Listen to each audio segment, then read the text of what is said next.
Hello friends, welcome back to Mansi study channel. दोस्तों, आज है 12 जुलाई 2024 और 12 जुलाई 2024 से रिलेटेड करंट अफेयर्स के जितने भी क्वेश्चन बन सकते हैं आज की क्लास में सारे क्वेश्चन को कवर करेंगे और हर क्वेश्चन से रिलेटेड इंपॉर्टेंट पॉइंट भी मैं आपको बताऊंगी। तो आप लोग पूरा क्लास बहुत ध्यान से देखिएगा। और दोस्तों, ये क्लास आपकी मॉर्निंग सुबह 7 AM पे डेली लाइव आती है। आप सभी लोग सुबह 7 बजे इस क्लास के लिए तैयार रहा करिए। इससे आपकी तैयारी करंट अफेयर्स में बेहतर होने वाली है और आगे आने वाले सभी एग्जाम में आप लोग करंट अफेयर्स में बहुत अच्छा सा रिस्पांस दे पाएंगे। तो चलिए आगे बढ़ते हैं और आज का पहला क्वेश्चन देखते हैं। आज का पहला क्वेश्चन लिखा है, हाल ही में सीमा सुरक्षा बल BSF ने किस बैंक के सहयोग से श्रीनगर में BSF मुख्यालय में पेड़ों के साथ बड़ों वृक्षारोपण अभियान का आयोजन किया है? Recently border security force BSF in association with which bank has organized a grow with the trees plantation drive at BSF headquarters in Srinagar. First option है State Bank of India, second option है Axis Bank, third option है Yes Bank, fourth option है HDFC Bank.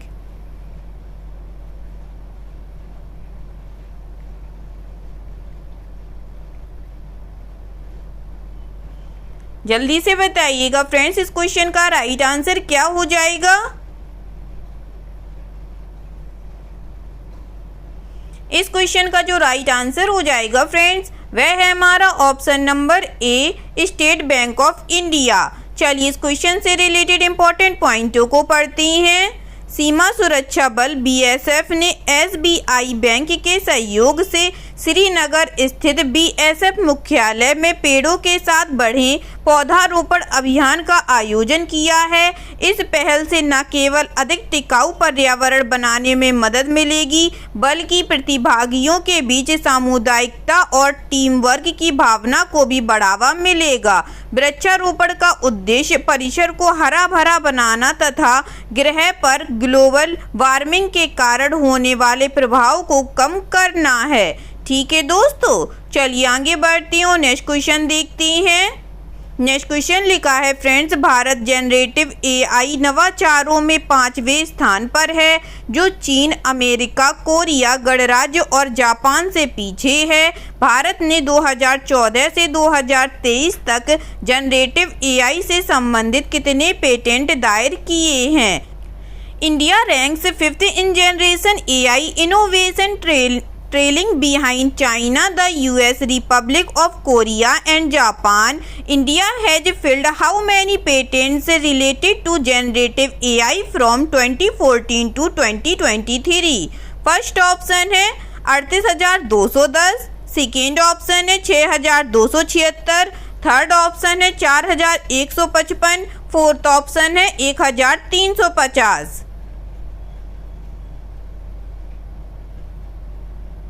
जल्दी से बताइएगा friends, Bharat generative नवाचारों में 5वें स्थान पर है, जो चीन, अमेरिका, कोरिया, गणराज्य और जापान से पीछे है। भारत ने 2014 से 2023 तक जनरेटिव AI से संबंधित कितने पेटेंट दायर किए हैं? इस क्वेश्चन का जो राइट आंसर हो जाएगा फ्रेंड्स, वह है हमारा ऑप्शन नंबर डी, 1,350। चलिए इससे रिलेटेड इंपॉर्टेंट पॉइंटों को पढ़ते हैं। जनरेटिव AI नवाचारों में भारत 5वें स्थान पर है, जो चीन, अमेरिका, कोरिया, गणराज्य और जापान से पीछे है। भारत ने 2014 से 2023 तक जनरेटिव AI से संबंधित 1,350 पेटेंट दायर किए हैं। जनरल AI पेटेंट की कुल संख्या के मामले में भारत विश्व स्तर पर 5वें स्थान पर है। इसके बाद चीन, अमेरिका, कोरिया, गणराज्य और जापान का स्थान है। भारत ने प्रकाशित JNI पेटेंटों की संख्या के मामले में UK और जर्मनी को पीछे छोड़ दिया है। ठीक है दोस्तों, चलिए आगे बढ़ते हैं और नेक्स्ट क्वेश्चन देखते हैं। Tata power solar systems limited ने किस राज्य में घर घर सोलर पहल शुरू की है, जिसका उद्देश्य छत पर सौर ऊर्जा समाधानों के माध्यम से हर घर को स्वच्छ ऊर्जा प्रदान करना है। Tata Power Solar System Limited has launched the Ghar Ghar Solar initiatives in which state aimed at providing every home with clean energy through rooftop solar solutions. First option है उत्तर प्रदेश, सेकेंड ऑप्शन है Gujarat, third option है Rajasthan, fourth option है पंजाब।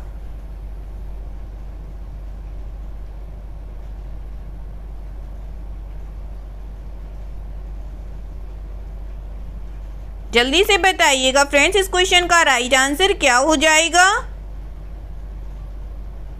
इस question का जो right answer हो जाएगा दोस्तों, वह है हमारा option number A, Uttar Pradesh. चलिए इससे रिलेटेड इंपॉर्टेंट पॉइंटों को पढ़ते हैं। Tata power solar systems limited ने उत्तर प्रदेश में घर घर सोलर पहल शुरू की है, जिसका उद्देश्य छत पर सौर ऊर्जा समाधान के माध्यम से हर घर को स्वच्छ ऊर्जा प्रदान करना है। वाराणसी से शुरू हुई महत्वाकांक्षी पहल घर घर सोलर टाटा पावर के संग अत्याधुनिक रूफटॉप सोलर सॉल्यूशंस के माध्यम से निवासियों के लिए पर्याप्त वित्तीय बचत और पर्यावरणीय लाभ का वादा करती है। ठीक है दोस्तों, चलिए आगे बढ़ते हैं और नेक्स्ट क्वेश्चन देखते हैं। नेक्स्ट क्वेश्चन लिखा है फ्रेंड्स, राष्ट्रीय क्षय रोग उन्मूलन कार्यक्रम NTEP के लिए केंद्रीय स्वास्थ्य और परिवार कल्याण मंत्रालय MOHFW में प्रधान सलाहकार के रूप में किसे नियुक्त किया गया है।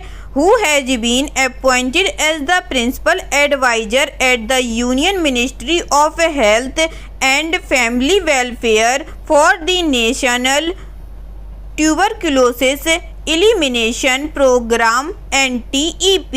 फर्स्ट ऑप्शन है गुलाम मुस्तफ़ा, सेकेंड ऑप्शन है सौम्या स्वामीनाथन, थर्ड ऑप्शन है नित्या राव, फोर्थ ऑप्शन है सुरेश कुमार नायक।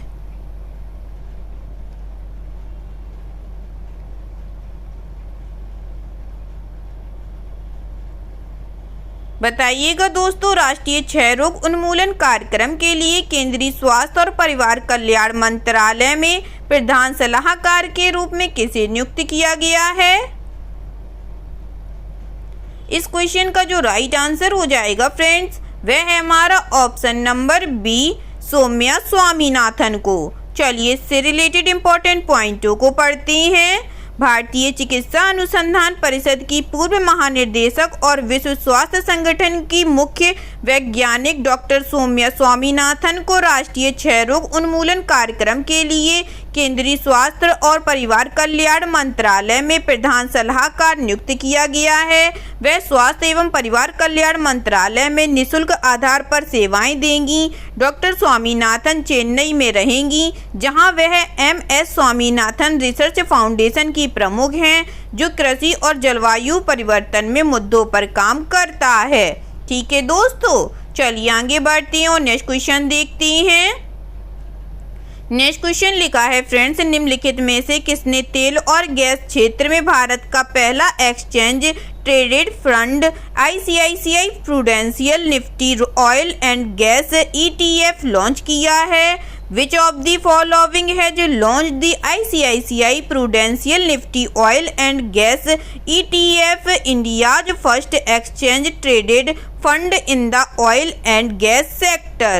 फर्स्ट ऑप्शन है ICICI Prudential Mutual Fund, second option है Shriram Asset Management Company Limited, third option है Kotak Mahindra Asset Management Company, fourth option है HDFC एसेट मैनेजमेंट।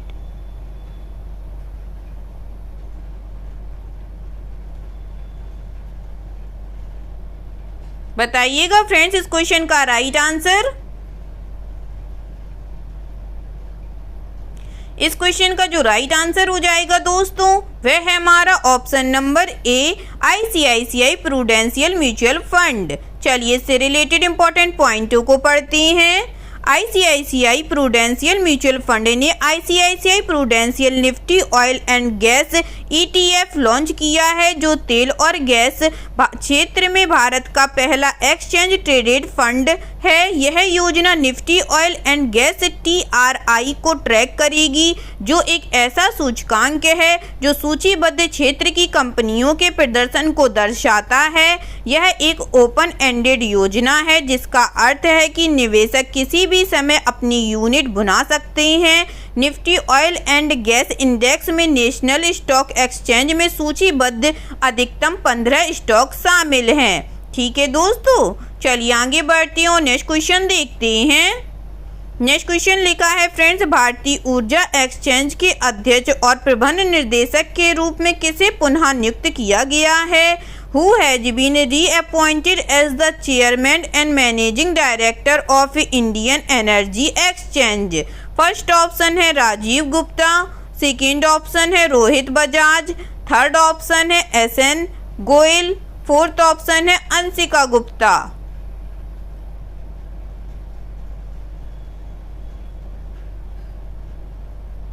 बताइएगा फ्रेंड्स, भारतीय ऊर्जा एक्सचेंज के अध्यक्ष और प्रबंध निर्देशक के रूप में किसे पुनः नियुक्त किया गया है?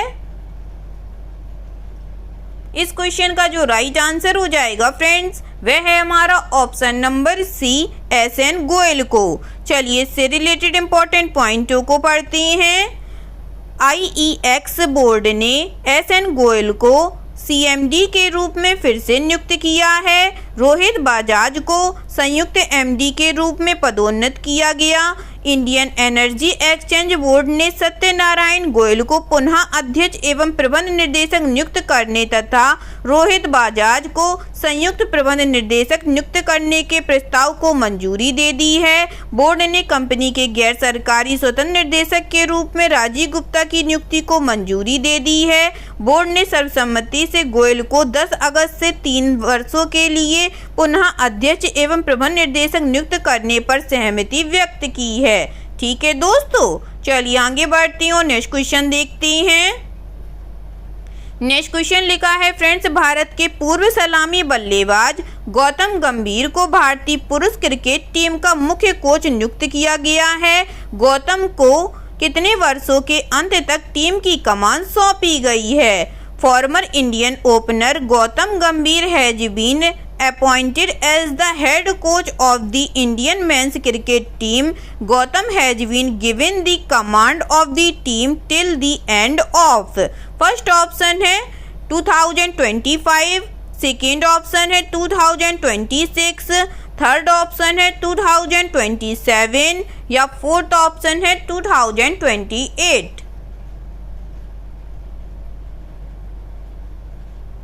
इस क्वेश्चन का जो राइट आंसर हो जाएगा फ्रेंड्स, वह है हमारा ऑप्शन नंबर C 2027 तक। चलिए इससे रिलेटेड इंपॉर्टेंट पॉइंटों को पढ़ते हैं। भारत के पूर्व सलामी बल्लेबाज गौतम गंभीर को भारतीय पुरुष क्रिकेट टीम का मुख्य कोच नियुक्त किया गया है। पूर्व भारतीय क्रिकेटर राहुल द्रविड़ की जगह लेंगे, जिनका कार्यकाल T20 विश्व कप 2024 के बाद समाप्त हो गया था। अपने पहले अंतर्राष्ट्रीय कोचिंग कार्यभार में गंभीर को एक लंबी जिम्मेदारी सौंपी गई है। उन्हें 2027 के अंत तक टीम की जिम्मेदारी सौंपी गई है। भारत एक भी मैच हारे बिना T20 विश्व कप का खिताब जीतने वाली पहली टीम बन गई है। रोहित शर्मा की अगुवाई वाली टीम ने शानदार क्रिकेट खेला और फाइनल में दक्षिण अफ्रीका को हराकर खिताब अपने नाम किया है। ठीक है दोस्तों, चलिए आगे बढ़ते हैं और नेक्स्ट क्वेश्चन देखते हैं। नेक्स्ट क्वेश्चन लिखा है फ्रेंड्स, हाल ही में प्रधानमंत्री नरेंद्र मोदी को उनकी असाधारण सेवा के लिए किस देश से order of Saint Andrew the apostle the first called पुरस्कार मिला है? Prime minister Narendra Modi has received the order of St. Andrew the Apostolic the first called award from which country for the exceptional services? First option है France, second option है रूस, third option है USA, fourth option है Australia.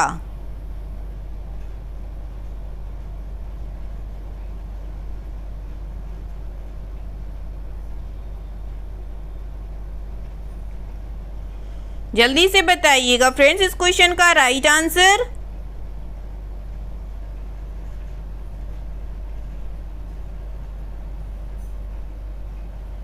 इस question का जो right answer हो जाएगा फ्रेंड्स वह है हमारा ऑप्शन नंबर बी, रूस। चलिए इससे रिलेटेड इंपॉर्टेंट पॉइंटों को पढ़ते हैं। प्रधानमंत्री नरेंद्र मोदी को मॉस्को क्रेमलिन के सेंट कैथरीन हॉल में order of Saint Andrew the apostle the first called सम्मान प्राप्त हुआ है। रूस और भारत के बीच रणनीतिक साझेदारी और मैत्रीपूर्ण संबंधों को बढ़ाने में महत्वपूर्ण भूमिका के लिए पीएम मोदी को 2019 में यह पुरस्कार प्रदान किया गया। ठीक है दोस्तों, चलिए आगे बढ़ते हैं और नेक्स्ट क्वेश्चन देखते हैं। नेक्स्ट क्वेश्चन लिखा है फ्रेंड्स, 15वें कृषि नेतृत्व पुरस्कार समिति द्वारा किस राज्य ने 2024 के लिए सर्वश्रेष्ठ कृषि राज्य का पुरस्कार जीता है? Which state has won the best agriculture state award for 2024 by the 15th agriculture leadership awards committee? First option है महाराष्ट्र, सेकेंड ऑप्शन है तमिलनाडु, थर्ड ऑप्शन है पंजाब, फोर्थ ऑप्शन है उत्तर प्रदेश।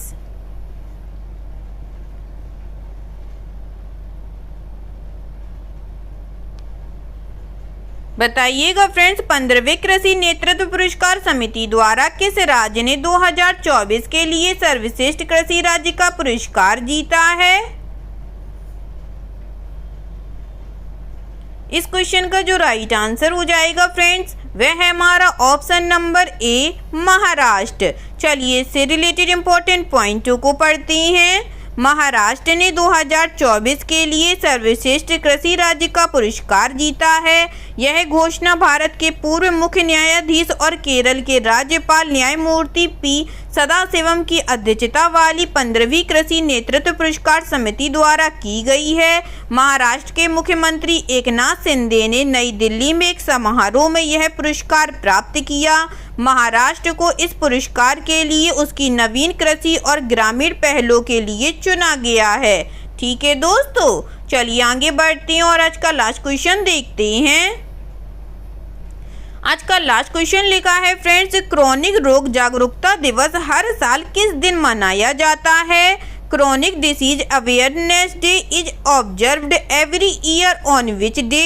फर्स्ट ऑप्शन है 8 जुलाई को, सेकेंड ऑप्शन है 9 जुलाई को, थर्ड ऑप्शन है 10 जुलाई को, फोर्थ ऑप्शन है 11 जुलाई को। जल्दी से बताइएगा दोस्तों, क्रोनिक रोग जागरूकता दिवस हर साल किस दिन मनाया जाता है? इस क्वेश्चन का जो राइट आंसर हो जाएगा फ्रेंड्स वह है हमारा ऑप्शन नंबर सी, 10 जुलाई को। चलिए इससे रिलेटेड इंपॉर्टेंट पॉइंटों को पढ़ते हैं। क्रोनिक रोग जागरूकता दिवस हर वर्ष 10 जुलाई को मनाया जाता है। दीर्घकालिक रोग जागरूकता दिवस दीर्घकालिक रोगों, उनके प्रभाव, कारणों, लक्षणों और रोकथाम के बारे में जागरूकता बढ़ाने के लिए समर्पित है। क्रोनिक का मतलब होता है ऐसी कोई बीमारी जो लंबे समय तक लगातार होती रहती है। इसीलिए क्रोनिक बीमारी या क्रोनिक स्वास्थ्य स्थिति 3 महीने से ज़्यादा समय तक चलने वाली बीमारी है। यह बीमारी समय के साथ विकसित होती है और इसे टीकाकरण से नहीं रोका जा सकता है। इसके लिए लंबे समय तक लगातार चिकित्सा की आवश्यकता होती है। ऐसी बीमारी गैर संचारी और धीमी गति से बढ़ने वाली होती है। ठीक है दोस्तों, आई होप आज के सभी क्वेश्चन आप लोगों को बहुत अच्छे लगे होंगे फ्रेंड्स, और सभी क्वेश्चन से रिलेटेड इंपॉर्टेंट पॉइंट के नोट्स भी आप लोगों को बहुत अच्छे से समझ में आए होंगे। एग्जाम के नज़रिए से दोस्तों क्लास बहुत हेल्पफुल रही होगी आप लोगों के लिए। अगर आपको क्लास अच्छी लगी हो और सारे फैक्टों को आप लोगों ने अच्छे से समझा हो तो प्लीज़ इस क्लास को लाइक कीजिएगा, शेयर कीजिएगा और आपके अपने चैनल मानसी स्टडी चैनल को सब्सक्राइब कीजिएगा। थैंक यू सो मच दोस्तों।